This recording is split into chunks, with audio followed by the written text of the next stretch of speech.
Let me just share a little bit of a vision. Ukuthi mina ngibe ngconywana nawe ube ngcono nawe lapho ubona ngathi it's kind of like bleak akucacile kahle kukhanyele mhlambe ziningi futhi into ezingenzeka mhlambe usesikoleni kune challenge ukuthi ihlamba ama results ushawa imaths ukhona ubhuti la esingambheka ongasiza kwe mathematics because I township fanele ikhiphe abantu abazofunda kangcono mhlambe kade sibone ingane pregnant every year exactly eyodwa abafana bajaha amantombazane once amaturisha abanenye feeling afuna abafana. What can we do to change the thinking capacity? What can we do to improve izimpilo zethu sibe ngcono? What can we do ukuthi nezinye izizwe zisirespect sisihloniphe ngathi konke ukuthatheka noma kanjani kodwa inkinga iqala kuwena ingakho sikhuluma nga rebranding of the township but yonke lento iqala ngokuthi wena as an individual go out there and do a little bit of introspection uziseshe ukuthi ubani udalelweni what can you do khona abantu ke la angisabi ukusho ukuthi bangconywana in terms of ama careers nama spaces abakuwona abazohlala la phambili simply because bahlakaniphe kakhulu kunabantu aba on the other side. I-idea ukuthi sicela ukuthi sizwe ama ideas thinking yeah and then you may find that a solution kwinkinga esinazo ila without wasting any time ngizocela nje ukubona panel yethu ize ngaphambili. The project of rebranding communities where we live or whether we want to call them townships should start.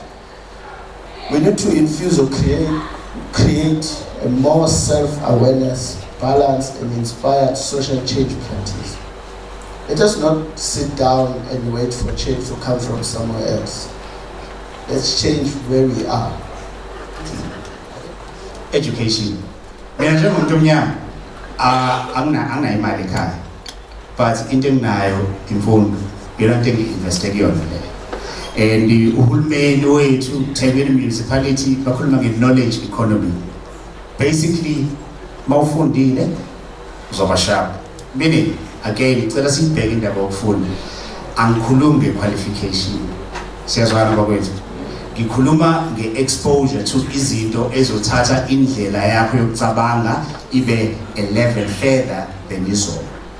Inkinga yabantu abaningi khona abantu abasashaya nge-thinking yango 2 years ago kodwa useku-2018 right so izo zonke izinto engicabanga ukuthi ngokuhamba kwesikhathi kuzofanele siyishintshe lezo kuzofanele siyi-attack lezo akukho kuhle ukuthi right now Kwamashu there's about 3 or 4 schools ey'valiwe right now there are Ishayamoya is one of those schools ngimpela mangifika ngabuza ngatshelwa ibuhle njengoba ngibona ukuthi kunjani lapha and yazi into ebuhlungu kakhulu abazali abamnyama they are taking their kids to ama former model C schools.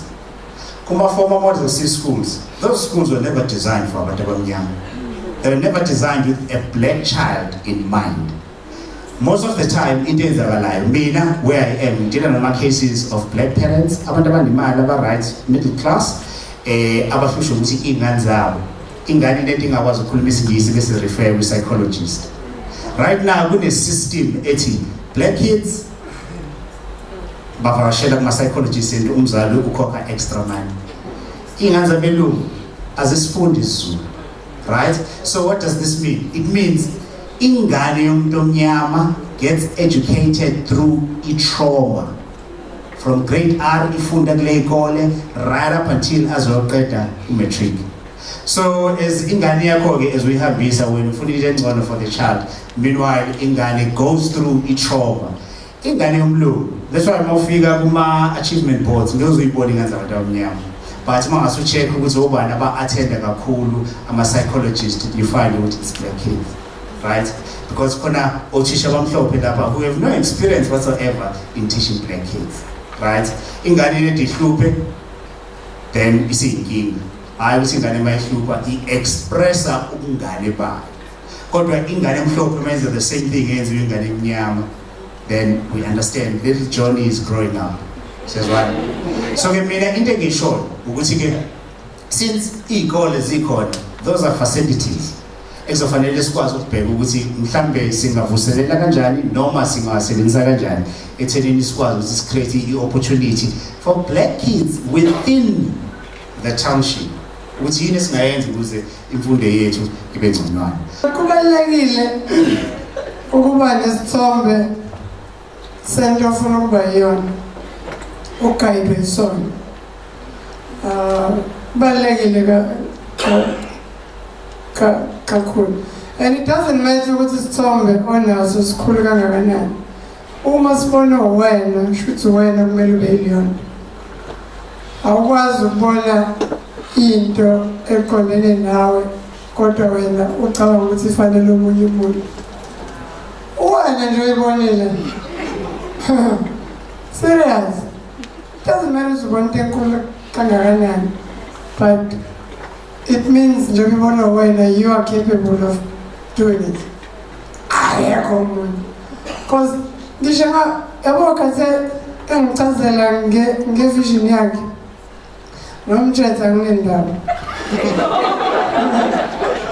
Kodwa mzozi. Kodwa vision yakho anginendaba angiyiboni. Umusuka la ngeke ngize ngicabanga. Ngikwazi ukuyikhipha ngento yakho. So kubalulekile uku-applya leyo nto empilweni yakho ukuthi zinake wena. Never compete nomunye umuntu. Yabo? Because uzothi ufuna ukufana nomunye umuntu kanti nalowo muntu uyagcina ukuba njalo.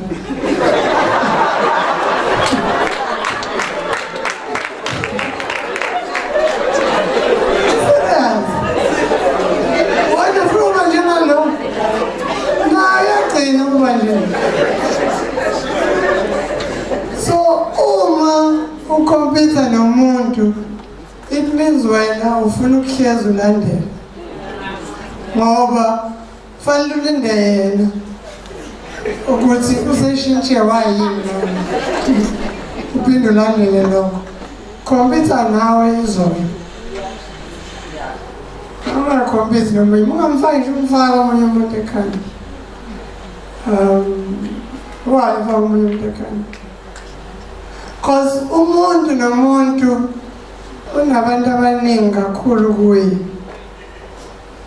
Uma wena uthi ukhompyutha naye, ukhompyutha nomuntu. Nalombonayo. Uthi nalabo abaningi kuye angavumelani naye nawe. Akekho umuntu oyedwa. Akekho umuntu oyedwa. So awukwazi ukukhompyutha nomuntu ombonayo. Uthini ngalabo ahamba nabo. Phuma kumuntu. Ungamcabanga. Because ayizukusiza ngalutho. Amanje onawo ayisimanga. And indlela esimanga ngawo bona ngoba wena nawo. Akunina.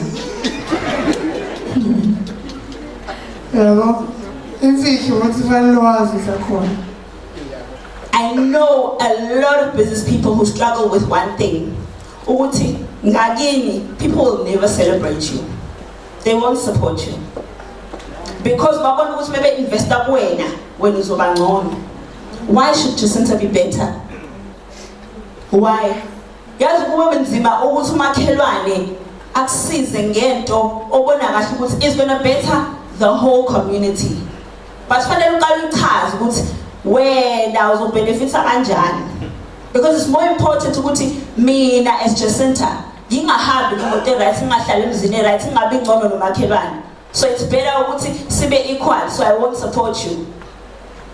So if I start a business, I can rely on people from other places to come and invest in Jacinta, but not my own people, not my own community. Because it's wani zenza ngcono. Why her? Nathi sinazi ingane.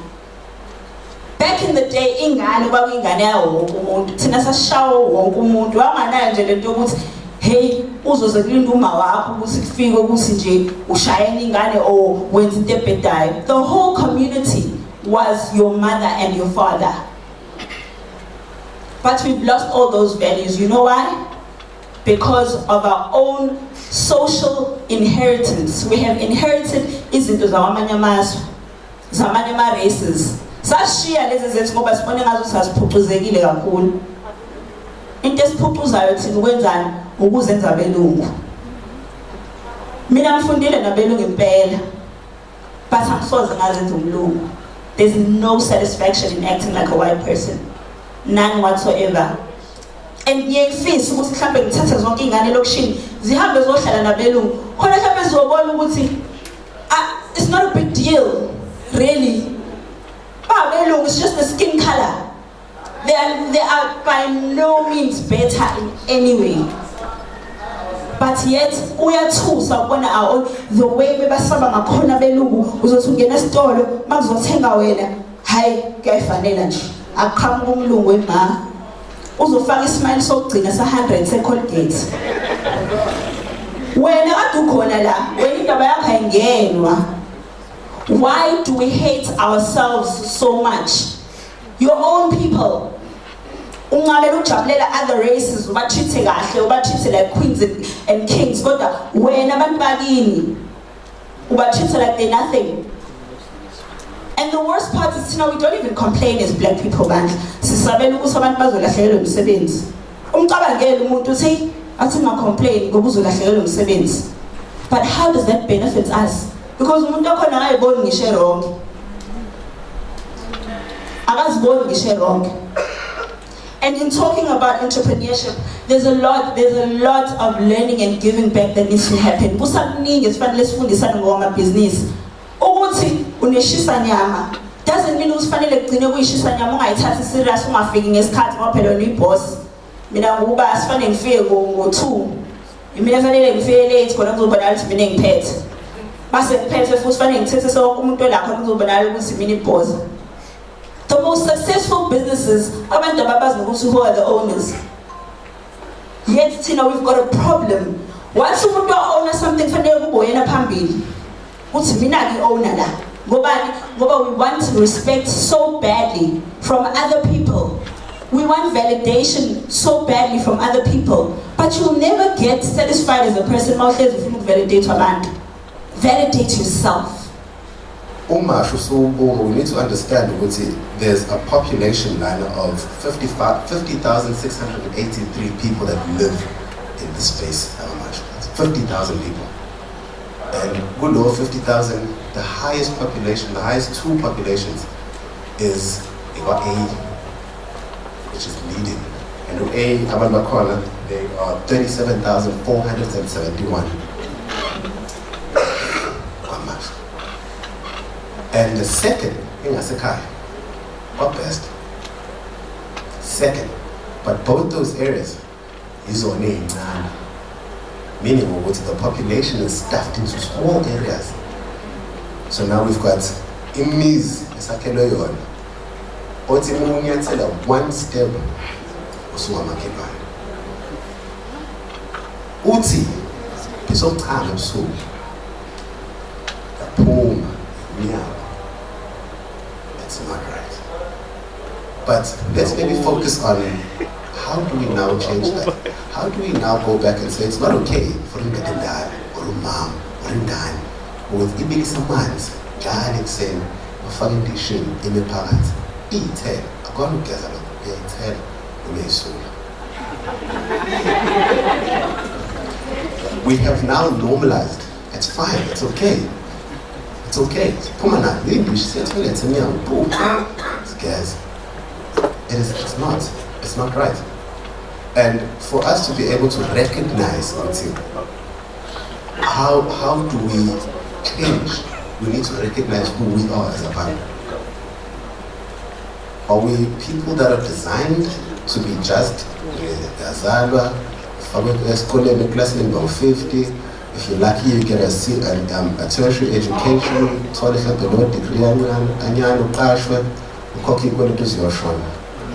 Is that who we are? Because that's the brand. Let's rebrand. That's what I see. That's where we are. That is Ila. So for me, we need to first maybe identify with demand. Every time you go to a precinct on payday, we queue.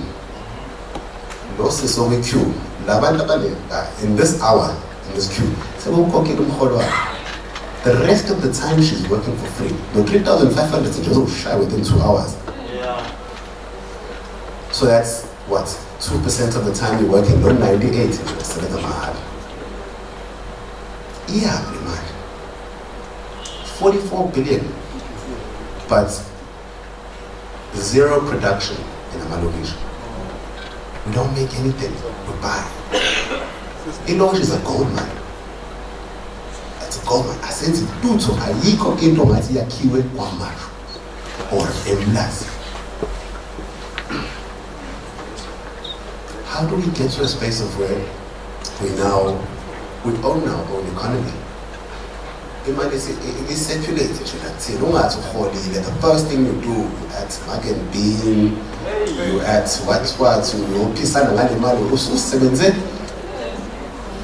You can brand yourself in any way. The way you dress, the way you talk, your qualifications, anyhow.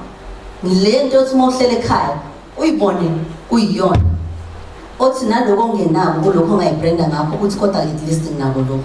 That is your brand. Emva kwalokho you go gun blazing, initiating.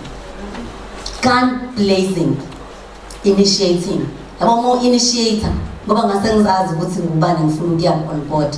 Hey, angishaya isidudla ngomkhulu. Shaya isidudla. Yabo la matrix sekuthiwa njengoba abelungu yake yakugcina ukwenzuba ngo-1980 bani. Angishaya isidudla ngomkhulu. Ngoba I wasn't about to be stopped. You initiate after branding yourself. Otherwise, what's the point? Black women to stand ukwenzani. You know? PS.